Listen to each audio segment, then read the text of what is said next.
back to another chapter of Mastering Your Mind with Justin. Today we're talking about a topic that's close to many of our hearts: fixing bad relationships.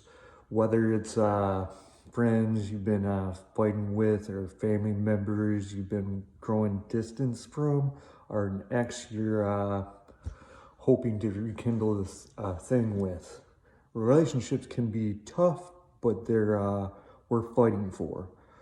Let's dive into it. Some practical steps you can take to repair and rebuild those important connections.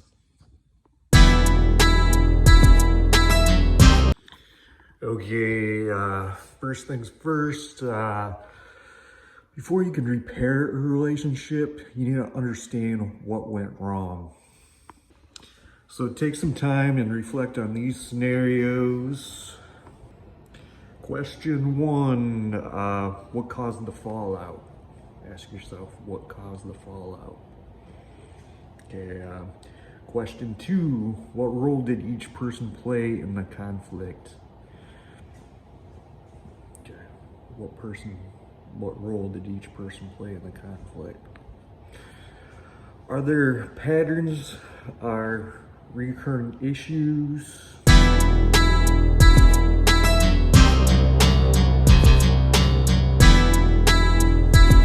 It's important to be honest with yourself here. Acknowledging your own mistakes is crucial.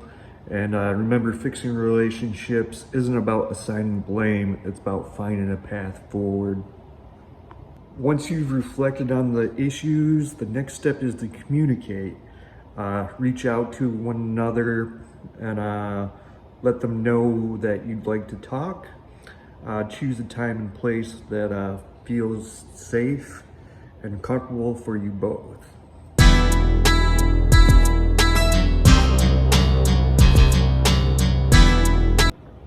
So I have a breathing exercises I like to do before talking. That's just both of you sitting on opposite sides of a table. So you know the person can't reach out and slap one another. But here it is. Basically, you sit on each side of the table and close your eyes. Take 3 deep breaths. In through the nose, out through the mouth.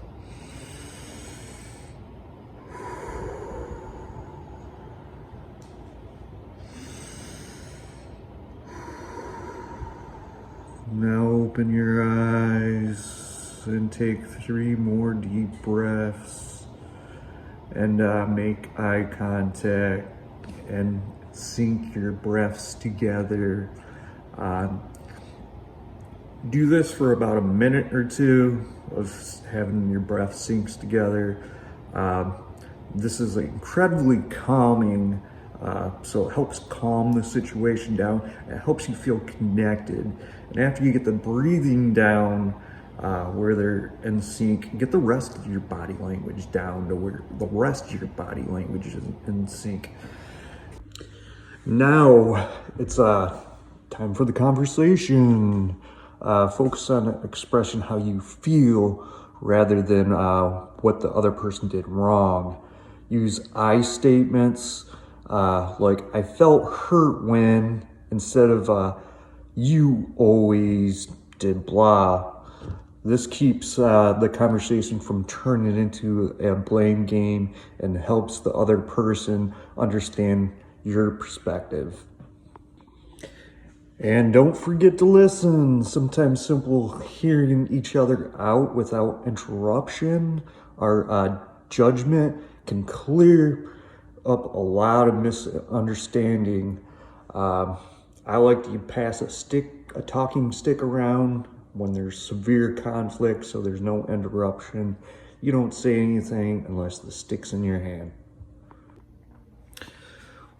One of the hardest but most important steps into fixing a relationship is apologizing and being willing to forgive. If you hurt the other person, offer a sincere apology. Avoid justifying your actions or making excuses. Just acknowledge the pain you've caused and express genuine regret. On the flip side, be open to forgiving them too.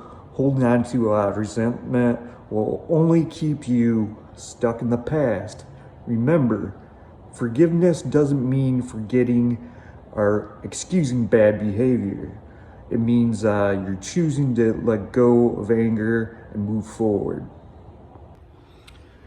To rebuild a healthy relationship, it's important to set clear boundaries and expectations. Discuss what each other's needs to feel respected and valued. Move forward. This might include setting boundaries about how you communicate, how often you see each other, or specific behaviors that need to be changed.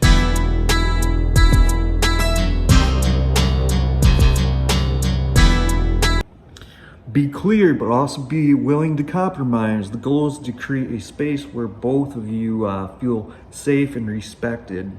Rebuilding a relationship, especially if trust has been broken, take time. Start with small positive interactions and gradually build from there. This could mean simple act of kindness, like checking in, spending time together, or just showing up when it matters. So consistency is key here. Trust isn't rebuilt overnight, but with patient effort and positive action, it can be restored. If you're trying to rekindle a relationship with your ex, it's important to approach it with caution. Before diving back in, consider, why did the relationship end? What's different now? Are you both willing to work on the issues that led to the breakup? So it's easy to romanticize about the past, but for things to work out this time around, you both need to be committed to making a real change, to taking things slow and making sure it's a healthy choice for you both. So remember, fixing a relationship doesn't mean things will go back to exactly how they were, and that's okay.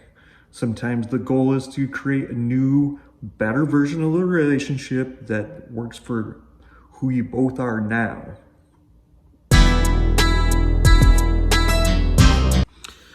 Also, it's important to recognize when the relationship might not be salvageable. If another person isn't willing to work with you, or if the relationship was toxic or abusive, it's okay to let go. Your well-being comes first.